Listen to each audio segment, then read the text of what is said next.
Episode Household Equipment Lifespans. Well, I was in a house the other day. I'm telling a quick story, and the client, I said, "Well, it looks like you need a new faucet." And he looked at me and he said, "What do you mean I need a new faucet? They don't last forever?" And I said, "No, they don't." Um, but gosh, when it comes to your home, there's no denying that we would love it to be pristine and last forever.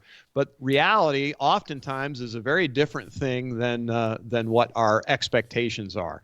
So we came across a graphic the other day, which we'll post, but we wanted to have a quick discussion on how long the actual parts of your home will last. Welcome to the Handyman Pros Radio Show, home improvement and maintenance tips from the pros.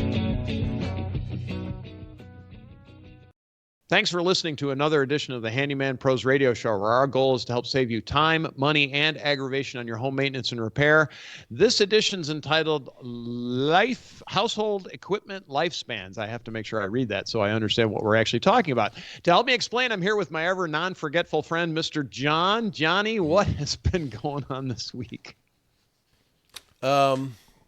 Fixing golf carts. How's that?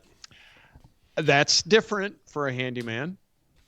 No, not really. It depends upon your skill set, right? Who you are. Yes, well, that's true. Well, you have an aviation and automotive background, so I would figure a golf cart probably wouldn't be too bad. Plus, you worked on remote control airplanes in the electric version. You get all of the electrics. And were they gas or electric, John, that you were working on?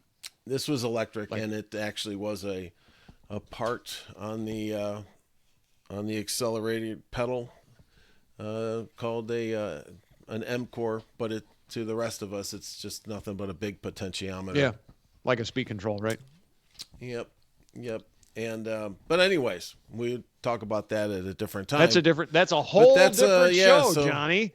Yeah, and that went everything from hanging the life of the handyman, right? That was the same place as I was hanging a fan and 3 or 4 new light fixtures and fixing some electrical issues that they had. And then, can you take a look at my golf cart? So I'm like, okay, do a little research, and here's the part you need to order, and go ahead and get it, and I'll put it in, jack up the golf cart, put the jack under there and a jack stand, and get under there. Man, I'm telling you. So Can you look at my golf cart? That's a good one. I'll have to put some on. I'm not gonna talk about what's jumping in my mind. But anyway, blah, blah, blah, blah, be that as it may. Yep. Folks, before we get started, we do want to ask you to like and subscribe to our YouTube page and to our podcast page. We are working the algorithms trying to get the word out on the Handyman Pros Radio Show. If you can, to send any links that you have to any of your people that might be interested in learning more about what we do here and what sort of, hopefully we're bringing you some value. But with that, Johnny, we were going to start talking about lifespan of home items or the things in your house. Yeah. So there's been a graphic that's been making its rounds, I've seen. Yes. And you posted it, I think, on our Facebook page. Posted it on our Facebook page at Handyman Pros, and yes, it's out there. It's a really good graphic. It comes from a 53-page report that I have actually read. Part of the things that I do for the Handyman Pros Radio Show, but there's a 53-page. You took one for the team, did you? It was some really exciting reading, but it breaks down all of the elements of. It's from the National Association of Home Builders, and it breaks down all of the items in your home and what their expected lifespans are. And this literally talks the report. Again, it's 53 pages, talks about everything, including your things like your fasteners. What kind of nails did the person use? Did they use nails? Did they use screws? The lumber, what kind of lumber did they use as far as what expected lifespans are? Because, folks, believe it or not, all of these different items, depending on what they're made of, actually make a difference. So what we're going to talk about are some kind of general things to explain the graphic to a bit, because it's not you. If you want the 53-page report, send us an email, questions@handymanprosradioshow.com. I will send you the copy of this report if you really want to learn way too much about expected lifespans of items in your home. But we can go over some of the basics just to kind of give you an idea. So does that work, John? That works. Yeah. So where did we want to start with this one, John? Well, I think the graphic. I'm gonna try to punch it up here if I can. If you want to keep going Okay. and talk here, and I'll try to bring this up and show everybody, because I think the more I think about this, is that the more I think everybody should have, as a handyman, I think you should have maybe this graph available just to answer some Yeah, questions. and I'll tell you, it's actually not saying everything's about generating business, but it does give you an idea of what sort of things, of types of advice you can give to your customers as far as expected lifespans, and it helps people with budgeting and things in the rental business, folks. If you're in the rental business and you do rental homes or you do investment homes in general, you need this graphic because you need to have a full understanding of the financial implications of some of the items on this list, and it really gives it. We've used this. The other reason why I read the report was I wanted to know in my rental property business how many pieces, when can I anticipate things dying for replacement versions so I can amortize things out over time and give myself an idea of what is going Yeah. to cost and what is the most important as well. So I thought we would start It with the most important things being the things that keep water out of your house, because the most we're going to do a show on this, the threats to your home.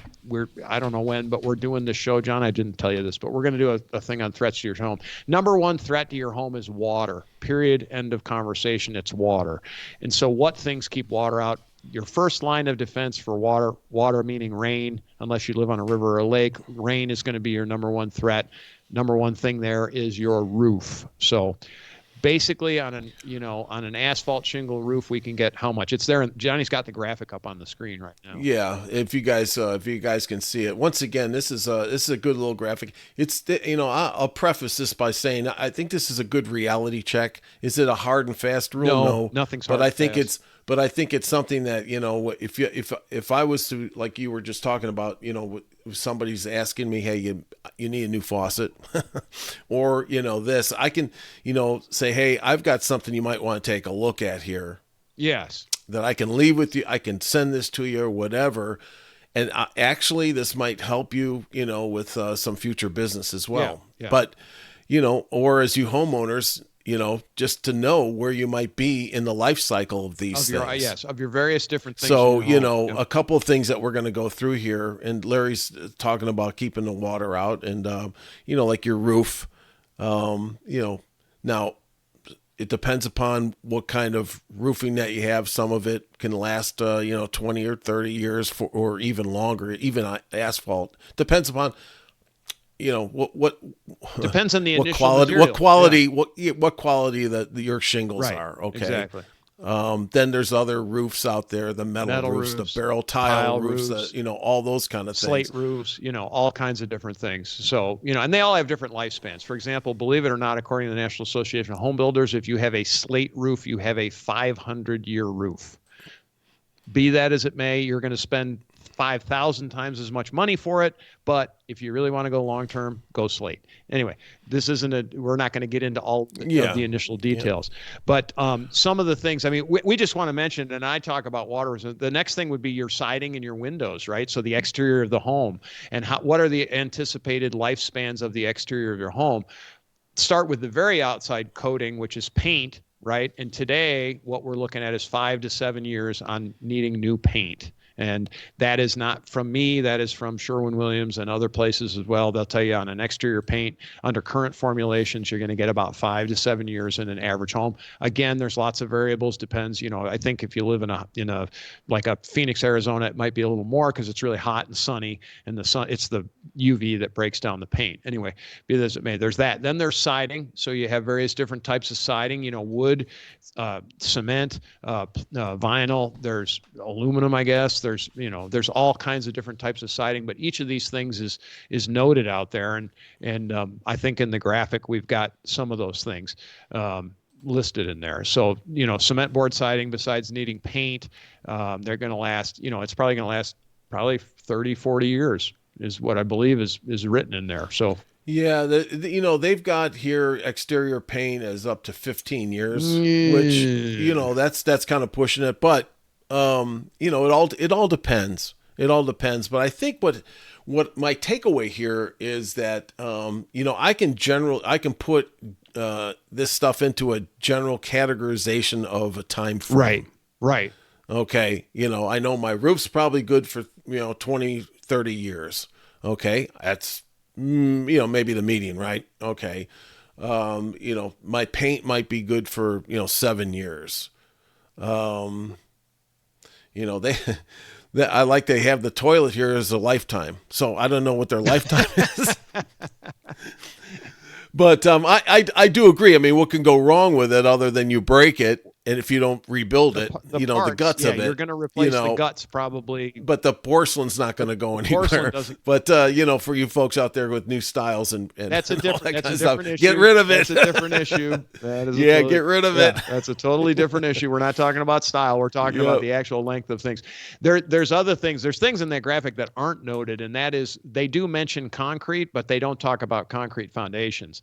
And believe it or not, your foundation actually has a lifespan, and that's in the main report. And it's incredibly long, and it's got a huge number of variations depending on the soil type that's around you and so forth. Yeah, and so on. And earthquakes and earth disturbances and temperatures. So if you're in colder climates, it's different than in warmer climates, and the soil types are. There's a whole lot of variation. Like I say, if you really want the details, you go into the 53-page report. But our goal of this is just understanding that things don't last forever, and they do need either maintenance. Back to the toilet maintenance, you're going to replace the guts on a modern toilet probably every 5 to 7 years, John. I'm trying to think how. Boy, maybe sooner than that. If you're lucky. Now, I will tell you this: the variability on all this is the quality of what parts you put in there. It is. Okay, so we'll just leave it. We'll just leave it at that. You buy cheap stuff; it's not going to last. Right. I will say though, one thing is that they've got a shower. I want to see here. They got a shower. 50 years. That's really pushing it. Showers don't really generally last that long. Well, 50-year-old showers do. But 50-year-old. And without some kind of a disruption to it, and they're not really made to last that long. I will tell you that now. Without some kind of a crack or leak or stuff like that, and then pretty soon you're going to find yourself, doing away with it and rebuilding it. So I bring that up because as folks, if I've got a rental properties, and I lately have been working on 70-year-old houses. These are all basically houses from the 1950s, early 1960s. And these houses have the original shower walls and things are very, very different than what we do today. So remember, when they compiled this report, they're taking the total aggregate and using averages. And so these 70-year-old showers are actually still good. Now, here's the caveat. The way that they used to put in a shower, and I don't want to get into a long discussion, but they put metal lath up and they put an inch of concrete over your walls. And honestly, that's really what they did. And so that has lasted 70 years. And the only reason we're taking them out is just to update them because they're so old that they just look like it's from the 50s. It's time. So to John's point, he says he's pushing that 50-year mark. I don't know that a modern, say, fiberglass insert shower is going to last 50 years. In fact, I would say it probably won't. Well, even a decent tile job and everything else, you can put all the membranes behind it you want, and after about 30 years, you're pushing it. Because listen, what happens is it's just not because it just sits there. Your house moves. Right. Things expand and contract and break, and water gets in, and water gets it starts to damage things, and I mean that's just the nature of it. So I'm just looking at the graphic here. Some of the other things too that are in this graphic are like your appliances, and each different appliance has a different lifespan, and so much of it depends on usage, right, John? Yep. And that's one of the big takeaways here. I think from knowing how old your appliances are, and we've discussed this before, but that's a good one to remember and to take note of. Because you might want to start to budget for, a refrigerator that's getting up there in years. Correct. The old refrigerators would last forever.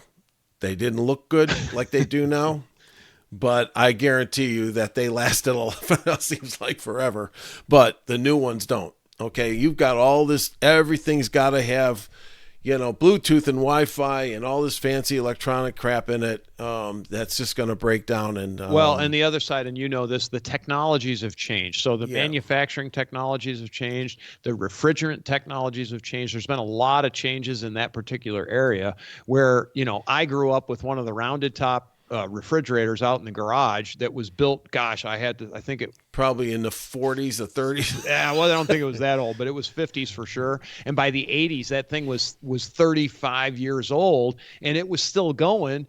And yeah. Mom and Dad were like, "We're not getting rid of it. It's ugly. Right. That's why it's in the garage." Right. I'm like, yeah, okay. Well, the one I've got behind the bar, man. That thing must be in the 60s. Yeah. So they're old, but it's still going. Yeah, good. and they're still, but you. And I got to defrost it myself. There's a lot of issues there. But the point is just these are general rules of thumb that are out here on this graphic, and that you do need to understand, and you do need to budget for it. You need to understand, like, just for example, let's talk about usage, right? Washing machine or a dishwasher, same thing. Gosh, if you've got 6 or 8 people in your house, you're going to use those items a whole lot more than not. Refrigerators, for example, are a little Good different. point. They run, I'm going to say, quote, they run all the time. They don't run all the time. They come on and off. But they are plugged in 24 hours a day, 7 days a week, and they run pretty much all the time. They are on all the time. Your dishwasher is not that way. Your washing machine is not that way, and your washing machine in both your dishwasher and washing machine, if it's just the two of you, if it's 2 people like my wife and I, we don't use it that much. I mean, we just don't. We're 2 people. We don't dirty that many dishes. We don't dirty that many clothes. It's just that. So understand these are all in ideals, but do understand that they don't last forever. We've talked about this before, but even some of the plumbing items, I get into some of these old houses, and the original plumbing's there, and I go, how can this be? Because modern plumbing items never last this long. And then you open it up and you realize everything's made of brass, and there's very few seals in there, and there's it's back when everything's made of metal. I'm sorry, it just lasts longer. Today, the plastic stuff, it degrades and breaks, and it's subject to things like chlorine and water composition and things like that, where metal is metal, and it just doesn't fail quite as much. And I'm not saying it's better, it's just different. And so, each has its advantages. Honestly, they have their advantages. So it is what it is. Yep. And if you want, if everything was going to last forever, you could never afford it. So let's just put the cards on the table there too. I was doing an interview with a friend of mine, Chad Carson. I was on his show, and he says, "Build me the perfect rental house." And I looked at him straight face. I go, "Stainless steel." Stainless. I go, the whole thing. And he's like, "Oh, floors, everything." Yeah, that's exactly what I told him. He's like, "Oh," he goes, "Yeah, that'd be pretty good." I go, "Yeah, but you couldn't afford it." Yeah, right. And at the end of the day, that's the thing. So it's just, there's a lot of really good information in this graphic. It's on our website, or it's not on our website. We need to put it, Johnny. We need to put this on the website. We'll put this on the website. And also, if you want this, we'll send it to you, or we'll send you the whole list if you want that as well. The 53 pages of PDF. I guess we can send them together. It's really not that big a deal. But you can send it to us at questions@handymanprosradioshow.com, and we'll send you a copy of both of these items. And it just gives you the basis for what you need to understand about your home and approximate ages on things. So again, there's lots of variables, but there's approximations on everything. Johnny, you know what? I asked the spaceship dudes the last time they landed in my front yard, I said, "How long does that thing last?" And they looked at me and they said, no, it's built out of stainless. It's built out. They actually said something I didn't know what it was. They said, but anyway, whatever. It is what it is. All right. If you like this craziness we call the Handyman Pros Radio Show, send us questions, comments, and concerns. Questions@handymanprosradioshow.com. We've mentioned that several times on this show already. We do have a YouTube channel. What are we on, Johnny? The Handyman Pros Radio Show on YouTube as well? Yep. Just Google us or look us up. So if you want to see our ugly faces or see our faces for radio, as I like to say, see our faces for radio, you can do that. We've got a Facebook page that's @Handyman Pros. We are getting quite a bit of good comments and concerns on that one too. So we're getting a lot of feedback. But with that, John, anything else? Nope, that's it. And I hope everybody has a great week. And we'll see you next time at the Handyman Pros Radio Show.